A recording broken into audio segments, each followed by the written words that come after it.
जो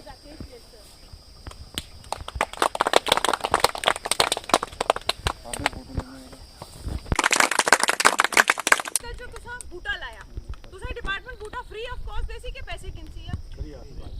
कोई पैसा नहीं है कर दिता तुसा अपने बूटा ऐसा नहीं कि मैं यानी तुस मक मत लाओ तुस कनक मत लाओ तुस ताई मत लाओ तुस बाकी फील्ड क्रॉप मत लाओ सब लाओ असा पैसा कमाना है लेकिन पैसा तरीके नाल कमाना है कि तुस ना कोई हवा थी अच्छी वेंटिलेशन खिड़कियाँ कुछ नहीं कईयों के पास थी कईयों के पास हट भी थे लेकिन जो मैक्सिमम फार्मर थे वहाँ उनके पास अलग अलग सेपरेट हाउस था ऐसा नहीं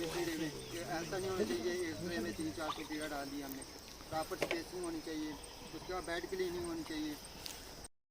निहायत ही शुक्रगुजार हूँ कि जिन्होंने हमारे दरमियान आकर की तरफ से कोई कर्म होता है जब कर्म होता है तो बंदा बंदे से मिल जाता है। बूटे लगाए है ना बनने पे बूटे लगाने और बीच में भी आपकी जैसे सीजन नहीं है तो आप दूसरी क्रॉप्स भी लगा सकते हैं जैसे इन्होंने बोला आप धनिया लगाओ ये लगाओ मूली लगाओ तो वो भी आपको फ़ायदा है। और मैडम ने तो बड़ी अच्छी स्कीमें बताई हैं कि मतलब गवर्नमेंट शेड के लिए भी पैसा दे रही है गवर्नमेंट रेयरिंग इक्विपमेंट भी दे रही है और ये किस्म की देखा जाए तो एक एक्स्ट्रा इनकम है।